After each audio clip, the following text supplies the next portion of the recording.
I had been dodging the "when are you getting married" question at every turn, especially from my friends who had all settled down ages ago. Laura's birthday bash was no exception. The moment I walked into her place, I knew I was in for a night of good-natured ribbing and maybe a few setups. Laura greeted me at the door with a sly smile. "Girl, you're the last free spirit among us. Not for long if I have my way," she teased, handing me a glass of wine. Inside, the room buzzed with our usual crowd, loud and lively. Laura had a knack for throwing great parties, and tonight was no different. I mingled, laughed, and dodged marriage questions like a pro. Then Laura pulled me aside, a mischievous glint in her eye. "Listen, I've got someone I want you to meet. Tom, he's a friend of Mike's. Trust me, okay?" She didn't wait for my answer, just dragged me across the room to where a guy was standing by the window, looking out. Tom turned as we approached. He was sharply dressed, which made him stand out even more. "Tom, this is my friend Chloe I was telling you about," Laura said with a wink. "Hey, Chloe," Tom said, extending his hand. His grip was firm, confident. "Heard a lot about you." "All good things, I promise." "Thanks," I said, trying to keep it cool even though I was already curious about him. "Laura hasn't told me anything about you, so you've got the upper hand." Tom laughed. "Fair enough. I work in finance, live downtown, and according to Mike, I make the best ribs east of the Mississippi." "Ribs, huh? That's quite a claim," I teased back. We hit it off instantly. The conversation flowed easily, from work to hobbies to our shared love for bad horror movies. Tom was easy to talk to, and for the first time in a long time, I wasn't looking for an escape route at one of these parties. As the night wore on, we found ourselves sitting on the balcony, a bit removed from the chaos inside. "So, why is a catch like you still single?" Tom asked after a lull in our conversation, a playful tone in his voice. I shrugged. "Just haven't met someone who can handle my kind of crazy yet," I said, giving him a challenging look. We talked more about our jobs, and I explained the campaigns I'd worked on, which seemed to genuinely interest him. It was refreshing to talk to someone who wasn't just trying to nod along, but actually understood the nuances of creative work. As the party started winding down, Laura found us again. "I'm not saying I told you so, but..." She trailed off, giving us a knowing look. Tom and I exchanged numbers, and as I left, he called after me. "Hey, don't be a stranger, okay? Let's catch a movie sometime. Maybe one of those terrible horror films?" "Sounds like a plan," I called back, grinning.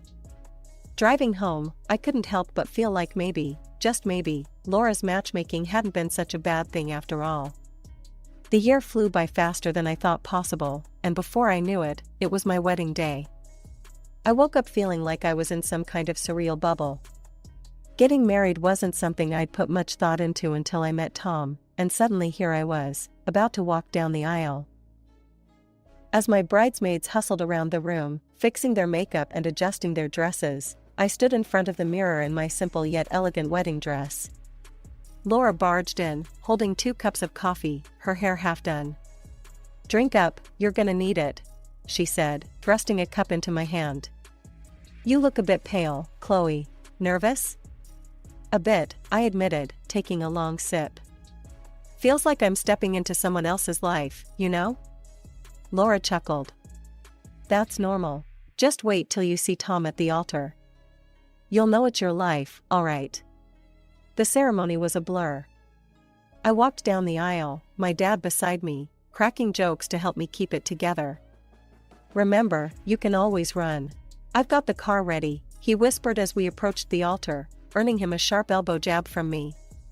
Tom looked stunned as I approached, his eyes never leaving mine.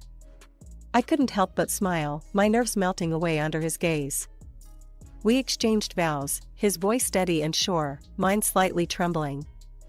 "Do you, Tom, take this lovably stubborn woman to be your lawfully wedded wife?" the officiant asked, a twinkle in his eye.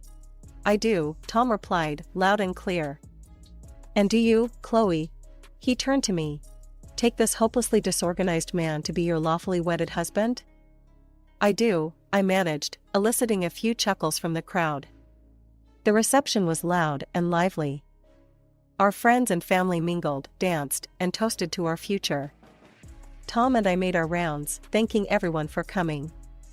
When we finally had a moment to ourselves, Tom pulled me close, whispering in my ear. "See? Not so bad, marrying me, right?" "Not yet," I teased. "Ask me again after the honeymoon."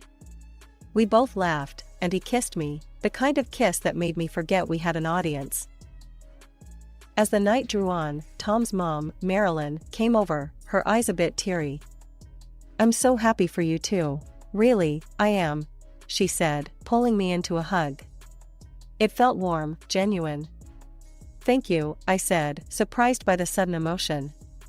"I'm really glad to be part of your family." She smiled, then held my hands in hers. "Take care of my boy, will you? He needs someone tough like you." As the night ended, we drove off to our honeymoon, the car decorated with cans and a "just married" sign fluttering in the breeze. The future was uncertain, but I was ready to face it, as long as it was with Tom. After the whirlwind of the wedding, reality crashed back when Tom and I started talking about our living situation. He had set his sights on a swanky apartment in one of the city's most elite complexes. "Chloe, you should see this place," he gushed one evening as we browsed listings. "Top floor, killer view, and a balcony that's practically another room." I scrolled through the photos on the tablet, my eyebrows climbing higher with each swipe. "Tom, this place is gorgeous, but the rent's outrageous. Why don't we look at something a bit more reasonable?" He flicked away my concerns with a wave of his hand. "Come on, Chloe, we can afford it if we tighten up elsewhere. This is about setting a standard, living the life we deserve." Despite my reservations, we ended up in the luxury apartment with a rent that made me wince every time I wrote the check. We agreed I'd handle the rent, and Tom would take care of everything else. It seemed fair, if a bit skewed, but love made it easy to say yes. The first few weeks were like living in a magazine spread. I loved the space, but each rent payment was a reminder of our differing views on money. Tom's tastes leaned ever towards the extravagant. Adding to the tension, I noticed a change in his mom's behavior towards me. Where once she had been warm, now there was a coolness, a distance. She declined invitations to visit and didn't extend any of her own. It bothered me enough to bring it up to Tom one night as we cleaned up after dinner. "Tom, has your mom said anything about me lately?" I asked, watching his expression. He paused, a plate halfway to the dishwasher. "Nah, she's probably just being weird. Maternal jealousy or something." "Jealousy? Of what?" I pushed, not satisfied with the brush off. He shrugged, looking uncomfortable. "You know how it is. You're the new woman in my life. Give it time." But time didn't improve things. If anything, the distance grew, and soon, I felt it between Tom and me as well. His once casual elegance shifted into a constant showcase. He spent considerable time and money on his appearance, making remarks about how I dressed. "You know, Chloe, maybe you should see a stylist," he suggested one evening as we prepared for a night out with some of his work colleagues. I looked down at my outfit, simple and comfortable, then back up at him. "What's wrong with how I dress?" He sighed, as if explaining something obvious to a child. "It's just a bit rustic. You could spice it up. Impress a bit." I bristled. "I'm not here to impress anyone, Tom. I like my clothes. They're me. Urban, simple, and comfy." He shook his head, clearly frustrated. "It's about fitting in, Chloe. Looking the part." That night, as we mingled among Tom's stylish colleagues, the air between us was tense. I caught him several times looking at me, his gaze critical. It stung, and the night ended with us driving home in silence. The glossy image of our life that Tom curated for social media was miles apart from the reality that simmered between us. Every picture-perfect post was a stark contrast to the growing discontent I felt. As weeks turned into months, Tom's attitude shifted from mildly annoying to outright disrespectful. One evening, after returning from another high society party where Tom had criticized my dress in front of a group of strangers, I couldn't hold back any longer. We were barely through the door when I spun around to face him. "Tom, we need to talk. This can't go on," I said, my voice firm yet weary from the evening's facade. He raised an eyebrow, his expression a mix of amusement and challenge. "What's the problem now, Chloe? Your dress wasn't up to par again?" I clenched my fists, trying to keep my composure. "It's not just the dress. It's everything.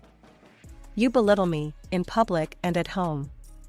You critique everything I do, from how I dress to the gifts I give you. Why?" Tom chuckled, a sound that grated on my nerves. "Chloe, you just don't get it, do you? We're not in your little quaint world anymore. We're playing in the big leagues now. You need to step up or step aside. Maybe you should just embrace being a housewife, like my mother did." The suggestion stung, the arrogance in his voice making my blood boil. "A housewife? Really, Tom? And who's going to pay for this lavish lifestyle? You want me to stop working, but who will cover the rent for this palace you've chosen?" He paused, momentarily caught off guard by my rebuttal. "Well, I mean, we would figure it out." "Figure it out? Just like you've figured out how to spend money on every luxury except the things that matter? You're more concerned with looking rich than actually being a partner in this marriage," I shot back. Tom's face hardened. "You just don't understand the importance of appearances, Chloe. If you did, you'd spend more time at the spa, or maybe get some work done. Look around, everyone in our circle does it." "I'm not everyone. And I'm not wasting money on spas or plastic surgery just to fit into your circle," I argued, my frustration reaching its peak. The conversation ended there, but the tension lingered like a thick fog. Over the next few weeks, Tom's obsession with maintaining a facade of wealth escalated. One Saturday, as we walked through the underground parking lot filled with high-end cars, Tom stopped to pose in front of a particularly flashy model. "Here, take a picture," he commanded, handing me his phone. I took the phone, snapping the photo as he posed with a practiced smile. "Going to caption this one about how hard work pays off?" I asked dryly. "Exactly," he replied, not catching the sarcasm. "It's all about the image, Chloe. That's what gets you places." Tom was living for the approval of his followers, while I was just looking for sincerity in our marriage. The realization was sobering, and for the first time, I began to seriously question our future together. Lately, Tom's work hours stretched longer into the evenings, his presence at home becoming more the exception than the rule. I tried to shrug it off as dedication, ambition, something commendable. But the niggle of doubt was relentless, especially as Valentine's Day approached. A week before the holiday, while searching for an old photo album in our closet, my fingers brushed against a sleek, unfamiliar package tucked behind his hanging suits. Curiosity piqued, I pulled it out, a beautifully wrapped box from a high-end lingerie brand. My heart skipped. Perhaps Tom remembered how I always joked about spicing things up. When Valentine's Day dawned, I awoke with a flutter of excitement. But as we exchanged gifts over a hurried breakfast, the only thing Tom handed me was a fitness bracelet. "Track your workouts better," he said with a casual peck on the cheek. No mention of the lingerie, no sign of indulgent silk or lace. By the time he left for work, the lingerie had disappeared from its hiding spot. My mind raced with possibilities, none pleasant. Was there someone else? Was that why he'd been so distant? By evening, my decision was made. I called a private detective, a number I got from a friend who had gone through something similar. "I just need to know," I told him, my voice a mix of fear and resolve.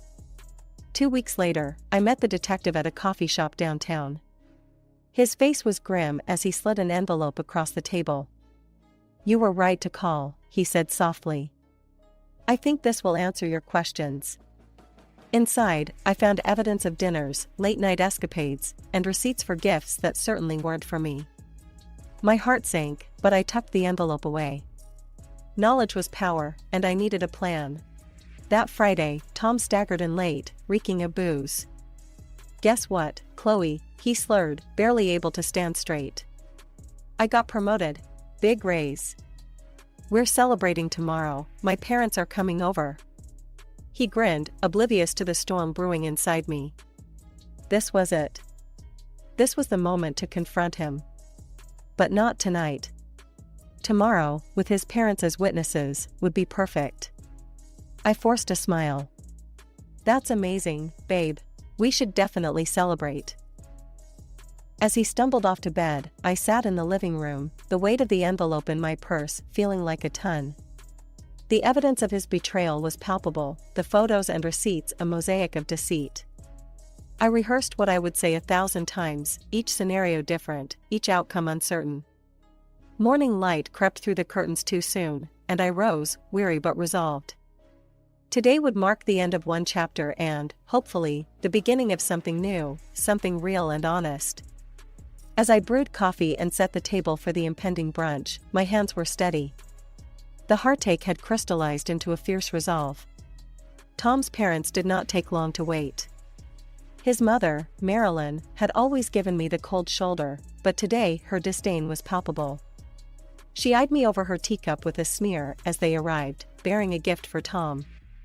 Here, son, Marilyn said, handing over a beautifully wrapped package. We thought you'd appreciate this. Tom unwrapped the gift, a sleek notebook embossed with his initials in gold. Wow, this is classy. Thanks, Mom, Dad, you guys really know what I like, he beamed, clearly pleased. The atmosphere was strained as we sat down. Tom was oblivious to the undercurrents, chatting away about his new role at work. I could barely keep my composure, knowing what was coming. As the small talk ebbed, I saw my opening. I handed Tom a smaller, plainly wrapped package. I got something for you too, I said, my voice steady. He weighed it in his hand, his smirk telling me he expected something substantial. Hope it's not another one of your quirky gifts, Chloe, he laughed, tossing the package into the trash without opening it. You do have terrible taste sometimes.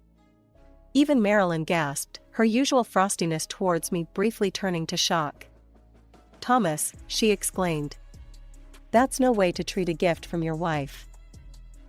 But I just smiled, the calm before the storm. Why don't you take a look? I think you'll find it's quite fitting. Curiosity piqued, and perhaps hoping for an expensive gift, Tom retrieved the package from the bin and tore it open. The room fell silent as he unfolded the contents, photographs and receipts, the evidence of his infidelity laid bare. His father, George, peered over, his expression turning from confusion to anger. Tom, what is this? Explain yourself. Tom's eyes darted around, seeking an ally, but finding none. It's not what it looks like, he began, but the receipts in his hand told a different story. It's exactly what it looks like, I said quietly, the weight of months of deception lifting from my shoulders. Tom has been cheating on me. These photos and receipts are proof of that. Marilyn, ever the matriarch, took charge, her voice icy. We need to discuss this, now. Tom tried to defend himself, his words a jumble of excuses and blame. Chloe never understood me. She didn't give me what I needed. It's not all my fault. Marilyn turned to me, her eyes softer than I had ever seen. Chloe, I'm so sorry. I didn't know this was happening. You don't deserve this. We will support whatever decision you make. The words were surreal, coming from her. Thank you, I managed.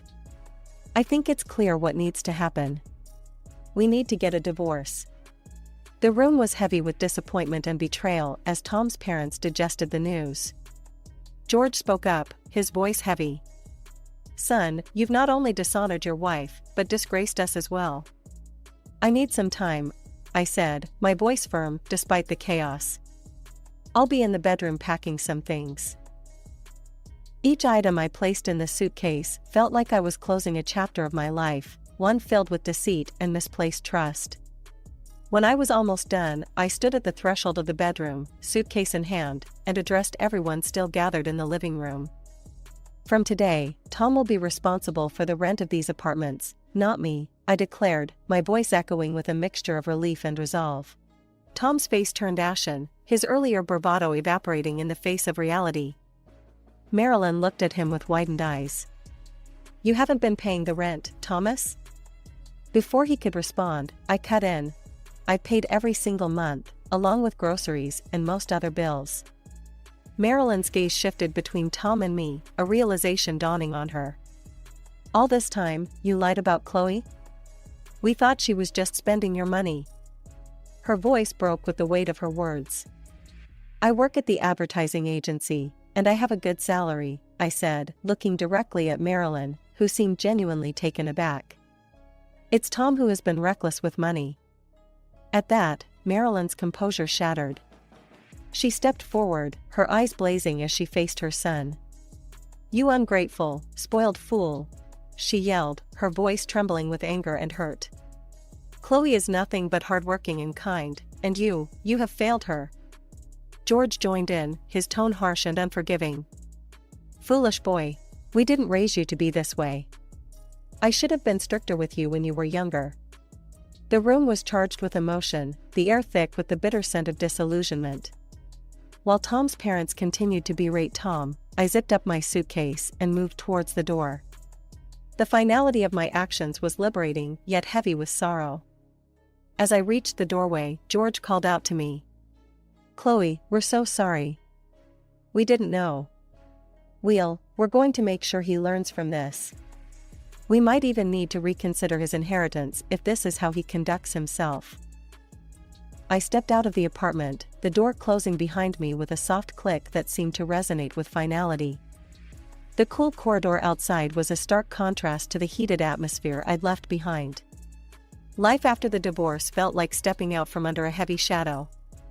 I moved into a smaller, more modest apartment, the kind that felt cozy rather than cavernous. The walls didn't echo with past arguments or the hollow pretense of a life spun for social media.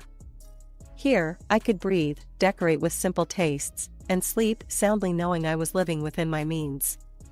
Since the split, I received monetary compensation from Tom and his mistress, a bitter reminder of their deceit that somehow felt like cold comfort. It was money I used judiciously, saving for a future that was all mine to shape. At work, I threw myself into new projects, earning a well-deserved promotion that came with a better office with a view of the city skyline that felt earned, not purchased. Despite everything, life settled into a rhythm that was quietly fulfilling. One quiet Saturday, as I was watering my plants, a new hobby that filled my home with greenery and life, my phone rang. It was Marilyn, Tom's mother.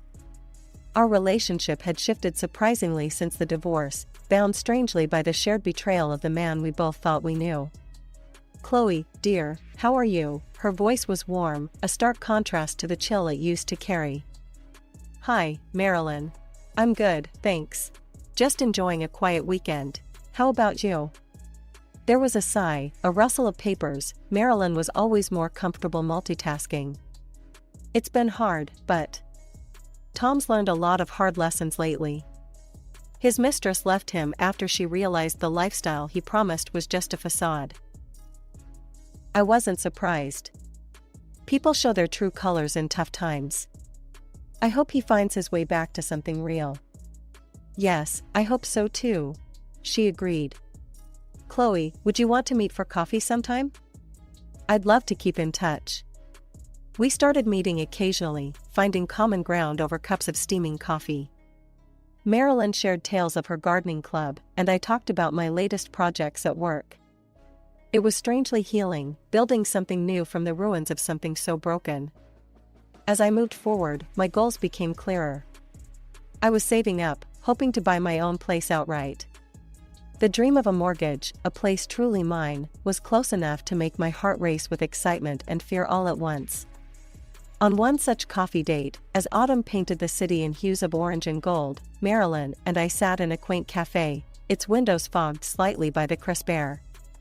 "You've done well for yourself, Chloe," Marilyn said, stirring her coffee thoughtfully. "You're really an inspiration." "I'm just living my life, Marilyn. No need to impress anyone but myself now," I replied, taking a sip of my latte. "That's exactly why you're inspiring. After everything, you're still you. Just happier, stronger." I thought about her words. Stronger, yes. Happier, definitely. The freedom to be myself, to build a life not defined by someone else's standards, was liberating. As we chatted about mundane things, the future felt less daunting. I wasn't just surviving, I was thriving, fueled by my own accomplishments and the simple pleasures of a life lived authentically.